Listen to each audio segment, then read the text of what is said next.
तो चलिए दोस्तों आगे बढ़ते हैं और देख लेते हैं हम पहले एडिटोरियल को, जो कि ह्यूमन डेवलपमेंट से रिलेटेड है। पार्टिकुलरली इसमें फोकस किया जाता है राइटर की तरफ से कि सरकार को सबसे ज़्यादा फोकस करना चाहिए ह्यूमन डेवलपमेंट के ऊपर। इसका मतलब ये नहीं है कि हम ये चीज़ करेंगे तो इसके साथ ही साथ में लोगों का, गरीब लोगों का भी विकास हो जाएगा। आप डायरेक्ट कोशिश करिए कि डायरेक्ट हम उन लोगों को सीधा सीधा प्रभावित करें। तो 250 शब्दों में हमको जो आंसर राइटिंग करना है, इसके लिए जो लाइनें रहने वाली हैं वो इस प्रकार से हैं। देखिए, अभी हाल फिलहाल में यदि हमारे देश में ह्यूमन डेवलपमेंट का लो लेवल चल रहा है, हमारे देश में इनइक्वालिटीज़ चल रही है, लोगों की सेविंग कम है, हाई डेब्ट है, ये सारी चीज़ें बताती हैं कि अब समय आ गया है, हमें सोचना पड़ेगा एक अल्टरनेट ग्रोथ स्ट्रेटजी को which accords primacy to the human development. 250 शब्दों में आंसर राइटिंग आपको जो करना है उसकी लाइनें ये रहने वाली हैं। ये चीज़ आपको बताना पड़ेगा कि भाई कैसे करके ह्यूमन डेवलपमेंट का लेवल हमारे देश में लो है, हाई लेवल ऑफ इनइक्वालिटी कैसे है, साथ ही साथ में लोग किस प्रकार से लो सेविंग कर रहे हैं, कैसे करके कर्जा ज़्यादा हो गया है लोगों के ऊपर। इसलिए अब सरकार को एक अल्टरनेट स्ट्रेटजी लेकर के आना पड़ेगा, जिसमें सरकार को ज़्यादा से ज़्यादा ह्यूमन डेवलपमेंट के ऊपर फोकस करने की ज़रूरत है। हिंदी में यदि देखा जाए तो ये लाइनें हैं, इसको आप देख सकते हैं। मानव विकास का जो लेवल स्तर है वो लो है, असमानता तेज़ी के साथ में बढ़ते जा रही है, हाई है, लोग कम बचत कर रहे हैं और ऋण ज़्यादा ले रहे हैं। इन सारी चीज़ों को देखते हुए एक वैकल्पिक विकास रणनीति के बारे में सोचने का समय आ गया है, जो मानव विकास को प्राथमिकता देती है। तो शुरुआत ही करी जाती है HDI रैंकिंग से कि भारत को किस प्रकार से लो लेवल में इसमें रखा गया है। दो हाल फिलहाल की रिपोर्ट ऐसी हैं जो कि कुछ इम्पोर्टेंट फैक्ट फेसिट प्रस्तुत करते हैं, पहलू प्रस्तुत करते हैं इंडिया के डेवलपमेंट को, बताती हैं कि इंडिया यदि विकास कर रहा है तो आखिर किन लोगों का विकास हो रहा है, गरीब लोगों का हो रहा है कि नहीं हो रहा है। ये चीज़ यहाँ पर आप समझ सकते हैं। पहला है ह्यूमन डेवलपमेंट रिपोर्ट 2023-24 की। इसको पब्लिश किया जाता है यूनाइटेड नेशंस डेवलपमेंट प्रोग्राम के माध्यम से, एंड ये मेजरमेंट करती है कि ह्यूमन डेवलपमेंट के एरिया में आप कितना आगे बढ़ पाए हैं, कितना अचीवमेंट हासिल किए हैं। सेकेंड वाली रिपोर्ट है वर्ल्ड इनइक्वालिटी लैब, ठीक है, ये मार्च 2024 में जारी करी गई थी। इसमें भी कुछ लॉन्ग टर्म ट्रेंड दिखाए गए हैं इनकम एंड वेल्थ इनइक्वालिटी के इंडिया में। टाइम पीरियड है 1922 से लेकर के सन 2023 तक। अब हम बात करते हैं कि ये जो रिपोर्टें प्रस्तुत करी गई हैं, इनमें कौन कौन सी खास बात हमको देखने को मिलती है। जैसे कि इंडिया की यदि हम बात करें तो इंडिया को रैंकिंग दी गई है 193 कंट्रीज़ में 134, मतलब आप पीछे की लाइन में हैं। तो जो UNHDI इंडेक्स है उसमें भारत को 134वें नंबर का स्थान मिला है। टोटल 193 कंट्रीज़ के लिए इंडेक्स जारी किया गया था, सन 2022 की हम बात कर रहे हैं।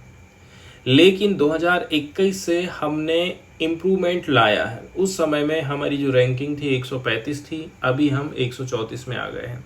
उस समय 192 कंट्रीज़ का मेज़रमेंट लिया गया था।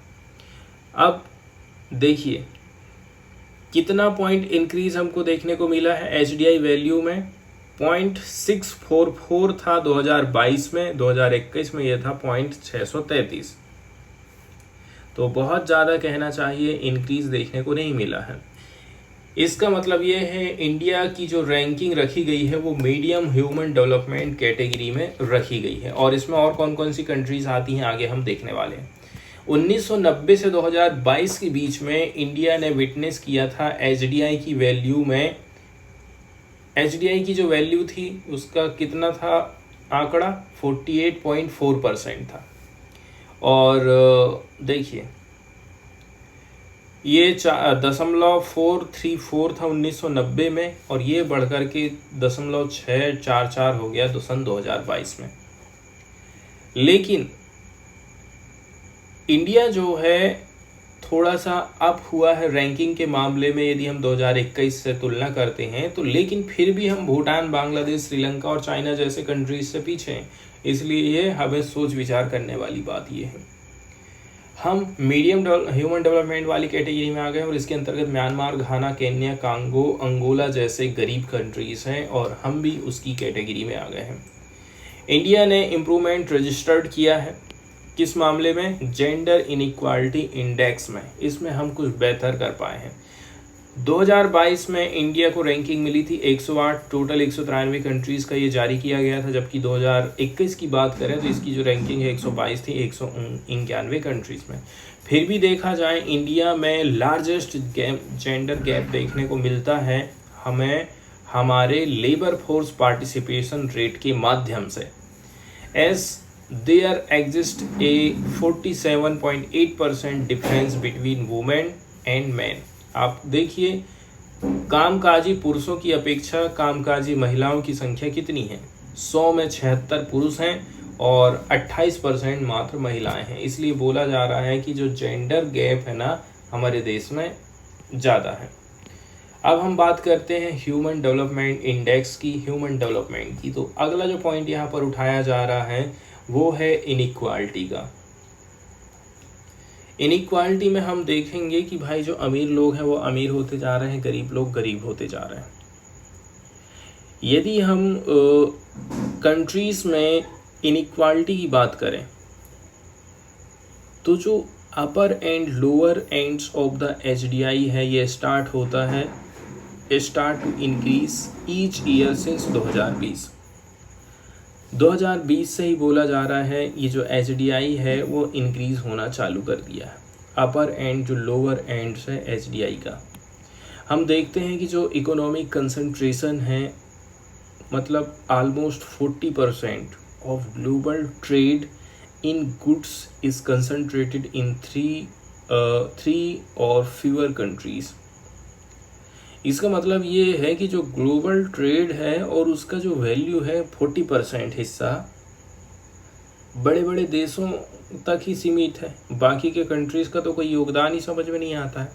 वहीं यदि हम 2021 की बात कर लें तो जो मार्केट कैपिटलाइजेशन है of each of the 3 largest technology companies surpassed the GDP of more than 90% of the countries that year. कुछ बड़ी बड़ी कंपनी इतनी मजबूत हो चुकी हैं, इतना पैसा कमा रही हैं कि वे विश्व के 90%, विश्व की कंट्रीज का जितना भी GDP निकल रहा है उसका 90% हिस्सा तो इनकी जेब में है। तो आप सोचिए ये लोग कितने पावरफुल हैं। इनइक्वालिटी को जो डिस्कस किया गया है इस रिपोर्ट में वो क्या कहती है कि भाई ये कहती है कि जो इंडिया का जो लॉस है HDI में वो 31.1% का है, which is higher than that of Sri Lanka, Bangladesh, Nepal and Pakistan. हम कुछ कंट्रीज पड़ोसी देशों से भी पीछे हो चुके हैं। इनइक्वालिटी किस प्रकार से बढ़ते जा रही है तो वर्ल्ड इनइक्वालिटी लैब की यहाँ पर चर्चा करी जाती है, जो बताता है कि जो बॉटम 50% लोग हैं उनको मात्र 15% हिस्सा पा रहा है इंडिया की नेशनल इनकम का। 2022-23 का ये डाटा है। वहीं जो टॉप 1% लोग हैं वो अर्न करते हैं 5.3 मिलियन, ऑन एवरेज 5.3 मिलियन, मतलब 23 गुना ज़्यादा कमा रहे हैं ये लोग इंडियन पर्सन से। एवरेज जो हम और आप जैसे लोग हैं उनको कितना मिल रहा है? 0.23 मिलियन मिल रहा है, और वो लोग कितना कमा ले रहे हैं? 5.3 मिलियन कमा रहे हैं, 23 गुना ज़्यादा कमा रहे हैं। वहीं यदि हम सबसे निचले स्तर के लोगों की बात करें तो बॉटम 50% लोगों को उठा लें एंड मिडिल 40% को उठा लें तो इन दोनों को मिलाकर के 71,000 हो रहा है, वो भी नेशनल एवरेज से 0.3 टाइम्स ज़्यादा है। And 1,65,000 0.7 times national average respectively. यदि हम जो है टॉप की बात कर लें तो टॉप में जो डिस्ट्रीब्यूशन है द रिचेस्ट 10,000 इंडिविजुअल की हम बात कर रहे हैं तो 920 मिलियन इंडियन एडल्ट इसमें आ जाते हैं। ये अर्न करते हैं एवरेज 480 मिलियन इंडियन रुपीस, मतलब 2069 times as the Indian average. कमाई बताई जा रही है कि ये जो अमीर लोग हैं कितना गुना ज़्यादा कमाते हैं। हमारे देश में ये जो इनकम में इनइक्वालिटी पाई जाती है, आय में असमानता पाई जा रही है, ये भी काफ़ी महत्वपूर्ण हो जाती है ह्यूमन वेलफेयर के हिसाब से, क्योंकि जहाँ पर कम दिखाई दे रहा है वहीं पर सरकार पैसा खर्चा करती है।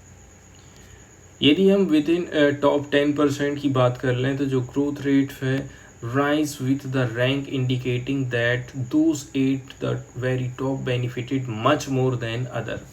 टॉप 10% लोग ज़्यादा बेनिफिट ले पा रहे हैं यदि हमारे देश की ग्रोथ हो पा रही है, तो यहाँ पर सीधी सीधी बात यही बोली जाती है।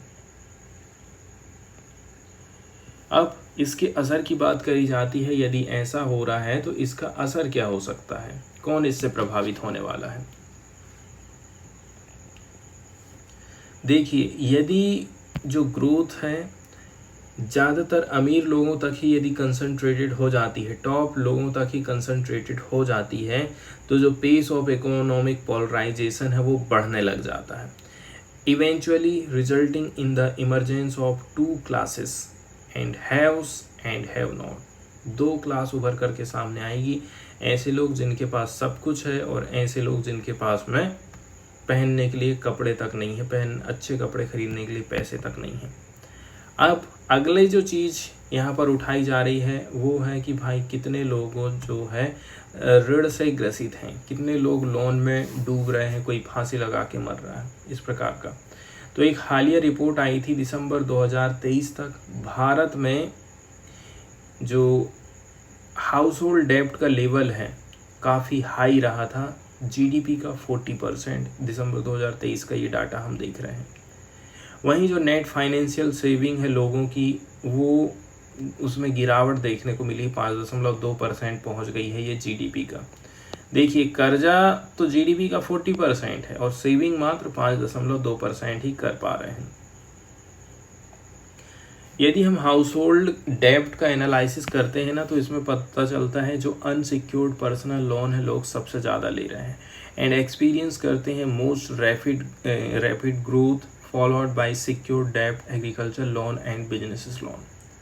सबसे ज़्यादा लोन जो लिया जा रहा है वो अनसिक्योर्ड लोन की कैटेगरी में आता है।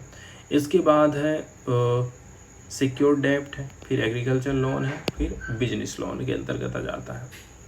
अब जो अनसिक्योर्ड लोन होगा ना, उसमें आप ये समझ लीजिए कि बैंक से कहीं ज़्यादा आपको पैसा देना है। बैंक की रेट और आपने जो लोन लिए हैं उसकी रेट में बहुत अंतर होगा। अब annual borrowing of house hold की बात करें, मतलब परिवारों की वार्षिक उधारी की बात यहाँ पर हो रही है, तो इसमें 5.8% की वृद्धि देखने को मिली है।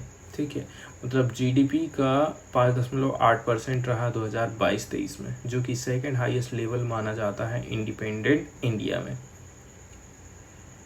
तो यदि हमारे देश में लो लेवल है ह्यूमन डेवलपमेंट का, इनइक्वालिटी भी हाई हो गई है, लोग सेविंग नहीं कर पा रहे हैं, डेब्ट हाई है, इसका मतलब ये है अभी जो काम चल रहा है इससे बात नहीं बनने वाली। हमको कोई अल्टरनेट ग्रोथ स्ट्रेटजी बनाना पड़ेगा जो कि मानव विकास को प्राथमिकता देती है और इसे विकास में तेज़ी लाने के मार्ग के रूप में आप देख सकते हैं।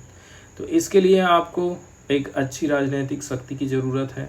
ठीक है, और ये नहीं सोचना है कि खाली चुनावी लाभ के लिए हम कोई भी काम करें। इस दिशा में पहले के कदम के रूप में विकास की कहानी को नए सिरे से गढ़ने की ज़रूरत है।